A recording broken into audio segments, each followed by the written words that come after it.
नमस्कार, मैं हूं शारिक हुसैन और आप देख रहे हैं वार्ता टीवी। आप सभी का बहुत बहुत स्वागत है हमारे इस स्टूडियो में। और आज हमारे साथ बिहार और नजरा मोहम्मदिया के आरजेडी के युवा नेता और कद्दावर नेता श्री जिशान फैजी जी हमारे साथ हैं, जो कि आरजेडी से ताल्लुक़ रखते हैं। ये इससे पहले जेडीयू में थे, 2014 से राजनीति में सक्रिय हैं और काफ़ी दरभंगा की राजनीति में काफ़ी बहुत बड़ा योगदान रखते हैं ये। तो आज इनसे हम बात करते हैं और कुछ सवाल करेंगे इनसे। तो जिशान फैजी जी, आपका स्वागत है हमारे स्टूडियो में। शुक्रिया बहुत बहुत आपके वार्ता टीवी में आपने मुझे मौका दिया आने का। इसके लिए मैं आपका तहे दिल से शुक्रिया अदा करता हूं और आपके वार्ता टीवी का भी तहे दिल से शुक्रिया अदा करता हूं। सबसे पहला सवाल मैं आपसे करूंगा जिशान जी, इससे पहले आप जेडीयू में थे और अभी आप राजद में आ गए हैं, तो आपको क्या लगता है कि आपने गद्दारी की जेडीयू के साथ, क्योंकि आप बहुत लंबे समय से जेडीयू के साथ जुड़े हुए थे, अपने स्टूडेंट कॉलेज की शुरुआत की वहाँ से और काफ़ी वक्त आपने जेडीयू को वहाँ मनीगाछी में और दरभंगा में संवारा है। मैं 2013 में जेडीयू ज्वाइन किया था और युवा जेडीयू में सबसे पहले आया था महासचिव के पोस्ट पे जी। तो नीतीश कुमार जी ने जब एक बार नरेंद्र मोदी जी ने कहा था कि एक ऐसा बात हुआ था, टिप्पणी किया था उन्होंने कि बिहार के लोग का डीएनए खराब है। उसके बाद नीतीश कुमार जी ने उस पर भी टिप्पणी की थी। तो उसके बाद मुझे एक चीज़ समझ में नहीं आया कि फिर महागठबंधन में आके इन लोगों ने सरकार बनाई। उसके बाद उन्होंने फिर महागठबंधन से तोड़ के एनडीए महागठबंधन में उन्होंने अपना समर्थन दिया और तेजस्वी यादव और लालू प्रसाद यादव जी के साथ उन्होंने धोखा किया। तो हम लोग भी जो चीज़ सही था उस चीज़ में गए, शरद यादव जी के साथ थे हम लोग। तो उसके बाद पार्टी ने मुझे नहीं किया, पार्टी ने हटा दिया मुझे इस चीज़ का गम नहीं था, क्योंकि मैं ये सोच रहा था कि जो चीज़ सही है आज के पॉलिटिक्स कैरियर में उस चीज़ को बनाना है। हमने पीछे नहीं मुड़ के देखा कि नीतीश कुमार के से अलग हट जाने के बाद मेरा क्या होगा। उसके बाद मैंने आरजेडी ने मुझे तुरंत ऑफर किया, छात्र राजद प्रखंड अध्यक्ष मुझे उन्होंने बनाया। 1 साल में छात्र राजद प्रखंड अध्यक्ष भी रहा और उसके बाद मैं अपना काम करता रहा। आज भी आरजेडी में हूँ। तो अभी छात्र राजद पूर्व छात्र प्रखंड अध्यक्ष हूँ मैं, तो नहीं मैं कोई पोस्ट। उन्होंने मुझे भी, मैं ये भी कहा महासचिव बनूँ जिला में, मैं बोला नहीं, मैं सिर्फ राजद का एक सक्रिय मेंबर बनकर और मैं राजद को अपने दरभंगा डिस्ट्रिक्ट से लेकर अपने मनीगाछी विधानसभा ग्रामीण तक एक अच्छा वेकअप करने का मैं सोच रहा हूँ। तो ऐसा लगता है कि नीतीश जी जो केवल सरकार के भूखे हैं, क्योंकि जब उनको लगा कि लालू के साथ सरकार बन सकती है तो उन्होंने लालू जी के साथ सरकार बनाई और बाद में एक अहम योगदान देकर सरकार में फिर भाजपा के साथ गठबंधन कर लिया। तो ये जो रवैया था ये मतलब जेडीयू के कार्यकर्ताओं को अच्छा नहीं लगा, क्योंकि उन्होंने धोखाबाजी की बिहार की जनता के साथ। तो ये सोच के आपने मतलब पार्टी के किनारा कर लिया। जी, असल उनको कुर्सी की हवस है, उनको लोग कहते हैं कुर्सी कुमार भी कहते हैं, उनको पलटू राम भी कहा जाता है। और नीतीश चाचा तो वैसे ही टिप्पणी करते हैं जब भी तेजस्वी जी उन पर ज़बरदस्त एक्ट्रेस बोलते भी हैं कि वो उनको कुर्सी का लालच बहुत ज़्यादा। वो जानते हैं कि जिस दिन मेरी कुर्सी हटी उस दिन मैं जेल के अंदर हूँ। और वो सीबीआई जज वगैरह वाला जो बतला है, जहाँ तक चारा घोटाला का बात है आरजेडी के साथ, जो लालू यादव को बेकसूर फंसाया गया इस चीज़ पे। जी बिल्कुल। आखिर उनके ग्रुप में जितने भी 10 या 12 लोग थे, नीतीश मिश्रा वगैरह लोग थे, उन लोगों को जमानत क्यों मिली? क्योंकि वो लोग एनडीए के सपोर्ट में थे। हम लोग भी आज आरजेडी आज भी हम लोग एनडीए के सपोर्ट में होते तो आज मेरे आदरणीय लालू प्रसाद यादव जी, हम लोगों के वरिष्ठ नेता गार्जियन, वो आज जेल में नहीं होते, आज वो बाहर होते। और पूरे एनडीए को पूरे बिहार से यानी पूरे हिंदुस्तान से एक ही नेता से डर है, वो लालू प्रसाद यादव। मतलब एक दौर में जब 90 के दौर में अडवाणी जब अपना रथ लेकर आए राम मंदिर बनाने के लिए, तो कहा था कि बिहार में एक पहला ऐसा नेता जिसने सांप्रदायिक शक्तियों को रोकने के लिए समझौता नहीं किया। बाबू जीताराम जैसे लोगों को, मतलब उन्होंने लोहिया जैसे लोगों को अपने आगे रखा और कभी उन्होंने सांप्रदायिक शक्तियों के साथ ये नहीं किया। तो ऐसी शक्तियों के साथ आप आए। पर जेडीयू आपने क्या सोच के जेडीयू ज्वाइन किया, फिर बाद में राजद में आप आ गए? जेडीयू में ज्वाइन तो क्या, वहाँ पे एलजेपी भी स्ट्रांग है, पर राजद में ही आने का आपने फैसला क्यों किया? नहीं, बिहार में राष्ट्रीय जनता दल यू आरजेडी की बात करें तो उसको लालू यादव ने मजबूत किया सबसे ज्यादा। क्योंकि स्टूडेंट मैं भी एक बार कभी पढ़ रहा था लालू यादव के बारे में, तो उसमें नीतीश कुमार का एक लाइन जिक्र था कि नीतीश कुमार को छात्र में सक्रिय करने में लालू प्रसाद यादव के हाथ है। और 2005 के बाद जो मंत्री बने थे उसमें भी लालू यादव ने अपना हाथ डाला उनके सर पे। आज भी बहुत सारा फोटो देखिएगा आप कभी भी, तो झुक के आज भी वो लालू यादव को प्रणाम करते हैं, क्योंकि वो जानते हैं ये चीज कि लालू यादव के बगैर बिहार अधूरा है। तो आपने इसलिए उनका दामन संभाला क्योंकि वो कभी अपने चीजों के साथ समझौता नहीं करते। एक जो बिहार की जनता का जो हक है उसके लिए उन्होंने हमेशा काम किया, अति पिछड़ी की आवाज बुलंद की उन्होंने। आज भी वो काम उनका बेटा तेजस्वी यादव जो डिप्टी सीएम उन लोगों के रह चुके हैं वो भी आज इस चीज़ को देख रहे हैं, बखूबी निभा रहे हैं। पर लालू जी के साथ दो चीजें ये है कि एक तो उनको सांप्रदायिक शक्तियों रोकने के लिए भी बहुत बड़ा एक मसीहा माना जाता है, दूसरी तरफ उनको ये कह के दुत्कारा जाता है कि इन्होंने अपने राज्य में जंगल राज स्थापित किया था और नीतीश जी ने उसको मतलब सुधारा है, रोड बनाई है, करप्शन हटा दिया है। ये एक जो उनपे इल्जाम लगा है उसको किस तरह से कार्यकर्ता के तौर पर बचाएंगे? नहीं, मैं वार्ता टीवी के माध्यम से मैं एक बात बता दूं जी कि लालू यादव ने जंगल राज कभी नहीं किया। 2005 से मुख्यमंत्री हैं नीतीश कुमार जी, और 2019 चल रहा है। इतने दिन में जितना मर्डर, ये इतना गैंगरेप बिहार के अंदर या लूटपाट हो रहा है, वो सबसे ज़्यादा पलटू राम जी के शासन में होगा। अच्छा, ठीक है। और दूसरा सवाल मेरा दरभंगा से ये है कि दरभंगा से इससे पहले राजद के एमपी रहे हैं अली अशरफ फातमी जी, जिनका आप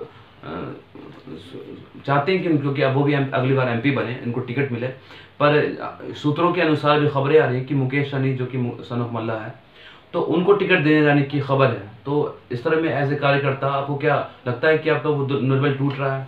मैं अपने ग्रामीण इलाकों में सर्वे करके आया हूँ, अभी दिल्ली जो आया था उससे पहले मेरी बात तो नहीं हुई है फातमी साहब से या मुकेश सहनी या फराज भाई से कभी इस मुद्दे पे, मगर मैं अपने तजुर्बे के हिसाब से मैं बता दूं कि मेरे यहाँ राष्ट्रीय जनता दल के जो प्रखंड अध्यक्ष अलगमा भाई, लोगों से मेरी बात हुई थी। मैं कहा कि महागठबंधन दरभंगा में मजबूत तब ज़्यादा होगा जब मेरे मोहम्मद अली अशरफ फातमी साहब फिर से रिटर्न बैंक आए, बिल्कुल, मतलब उनको राजद का बहुत कद्दावर नेता माना जाता है और राजद लालू जी खुद उनको मतलब बहुत मानते हैं। तो ऐसे में मुकेश सहनी को टिकट देना क्या खेल रहा है? मुकेश सहनी महागठबंधन में आए, इससे पहले भी वो एनडीए के नेताओं से जाके मिले, सारे नेताओं से मिले, मगर तेजस्वी यादव जी को छवि, मुकेश सहनी की छवि और तेजस्वी यादव जी की छवि एक युवा क्रांतिकारी साथी की हैसियत से बहुत अच्छी है।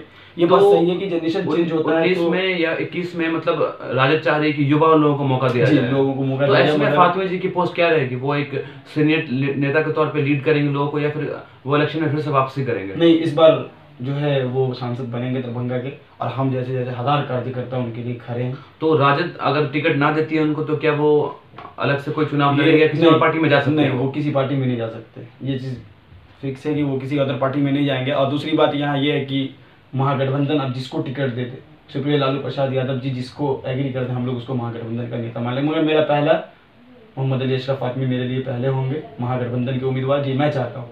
और मेरे नीचे या मेरे ऊपर जो भी कार्यकर्ता है, उनके खास कार्यकर्ता है, वो भी यही चाहते हैं, क्योंकि मैं भी फेसबुक पे लिखा था कि दरभंगा में 2021 के चुनाव, 19 के चुनाव में किसे अपना सांसद देखना चाहते हैं।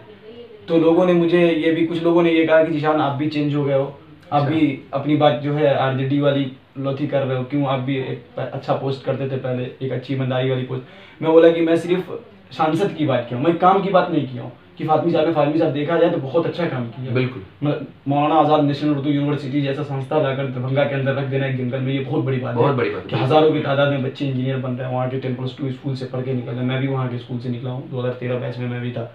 तो बहुत अच्छा लगा उनके साथ काम भी, मैं फातमी साहब के साथ भी काम किया, फराज भाई के साथ भी कुछ दिन मिल के काम किया हूँ। तो हकीकत है कि संजय झा से बेस्ट कैंडिडेट मेरे लिए फातमी साहब है। तो कार्यकर्ताओं की मांग है कि फातमी जी को टिकट फर्स्ट फातमी साहब को, बाकी महागठबंधन जो तय कर दे उस चीज के लिए हम लोग तैयार। और ये भी सुनने को मिल रहा है कि महागठबंधन में एक सीट भाजपा की, जो कि सीपीआई की सीट है, वो बेगूसराय से कन्हैया कुमार को मिल रही है। तो ऐसे में अगर महागठबंधन से वो साथ आते हैं तो आप क्या कार्यकर्ता के तौर पर उनका स्वागत करेंगे, उनके लिए रैलियां करेंगे, उनमें जाएंगे? जी एकदम, क्योंकि जब उन्होंने भी महागठबंधन के लिए, जब महागठबंधन में CPI communist party Kanhaiya Kumar ने जब पहला एक महारैली किया था पटना के अंदर, तो हम तमाम नेता वहाँ थे।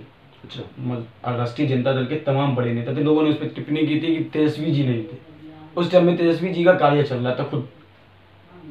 तो मैं कह रहा हूँ कि वो भी कंपल्सरी था मेरे लिए वहाँ जाना, मगर पार्टी के जो प्रदेश अध्यक्ष हरि पूर्वेश जी थे वो मौजूद थे वहाँ पे, और आरजेडी के तमाम बड़े नेता वहाँ थे, सिर्फ तेजस्वी यादव नहीं थे। तेजस्वी यादव इसलिए नहीं थे कि उनकी कुछ तबियत भी अलील थी, इस वजह से। मगर एनडीए वालों ने कहा कि तेजस्वी जी नहीं है, दिल से नहीं मिल रहे। अरे दिल से मिला हूँ। अच्छा, एक बात और है कि बिहार के दो सबसे बड़े युवा नेता, जो कि एक तेजस्वी यादव है, दूसरे कन्हैया कुमार है, तो दोनों को बिहार की जनता दोनों को देखना चाहती है ऊंचे पैगाम पे। सांसद तो बिल्कुल बनाएगी उन दोनों का शायद, क्योंकि बहुत बड़े नेता और काफी उनके अंदर क्वालिटीज भी है और काफी एक अंदर अपने कद्दावर नेता है कि उनके पीछे लोग पब्लिक है।